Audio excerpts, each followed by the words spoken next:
Vamos começar nossa conversa de hoje com uma imagem talvez um tanto desconcertante. Uma imagem que, à primeira vista, pode parecer distante da nossa realidade profissional, mas que, ao desvendarmos suas camadas, revelará uma conexão profunda com o tema que nos traz aqui, a saúde mental no ambiente de trabalho. Quero que imaginem uma cena, um cenário de desespero e um último recurso.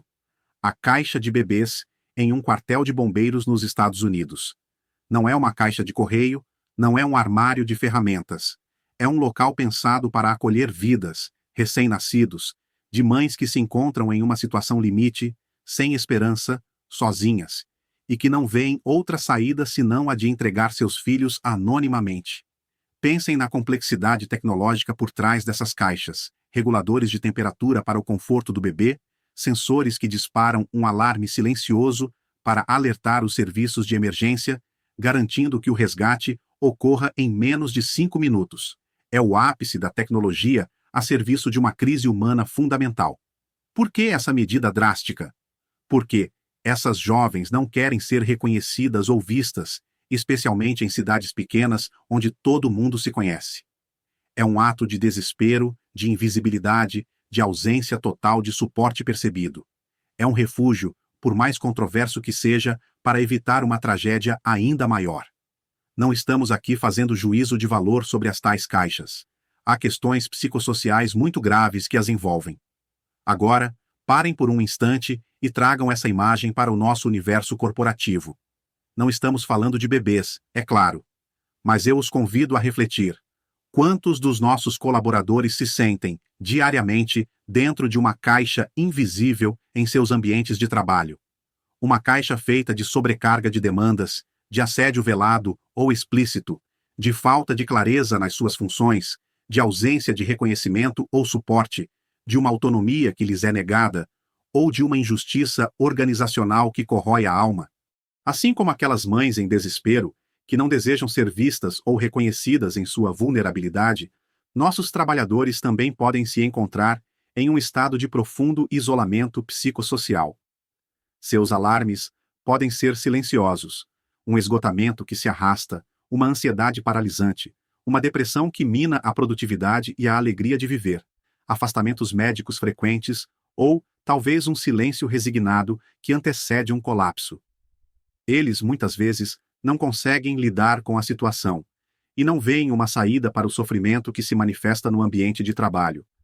Por muito tempo, o foco da segurança e saúde no trabalho esteve nos riscos visíveis: máquinas perigosas, produtos químicos tóxicos, acidentes físicos.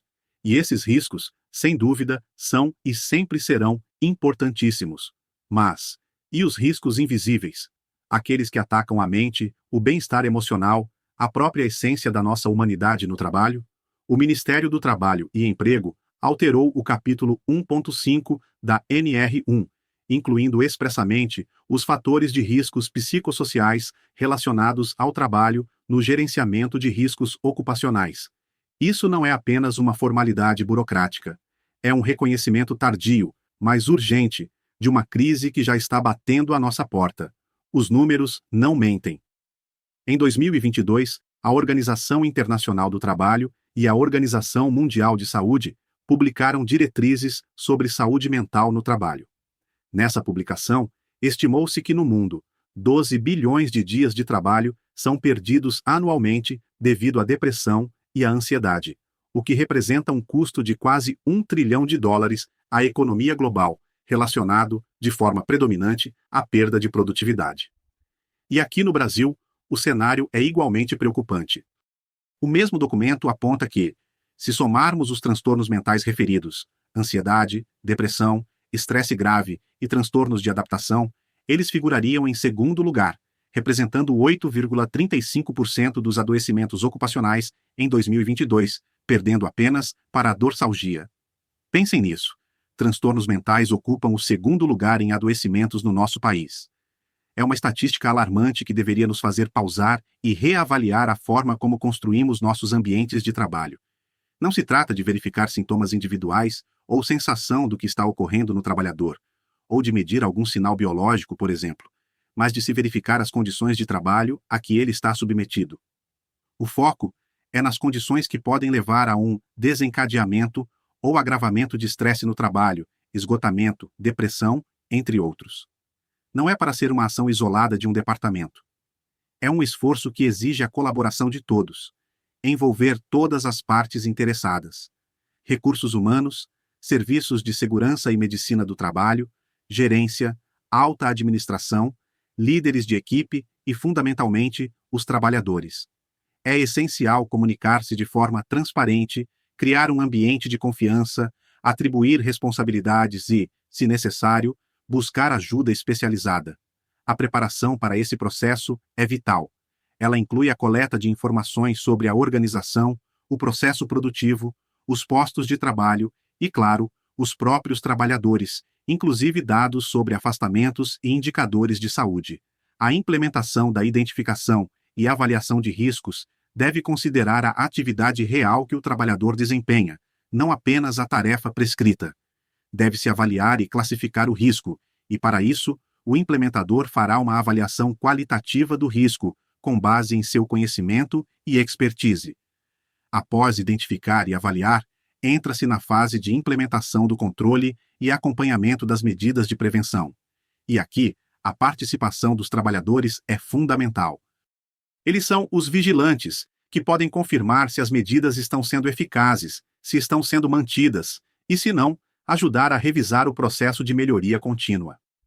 É um ciclo PDCA: planejar, fazer, checar, agir, para a saúde mental.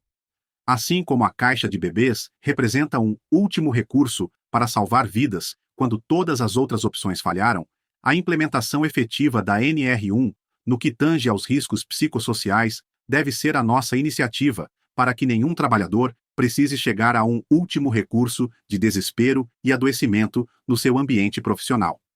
Se as empresas não abraçarem a atualização da NR1, a tendência é que as campanhas de Setembro Amarelo não surtam os efeitos desejados.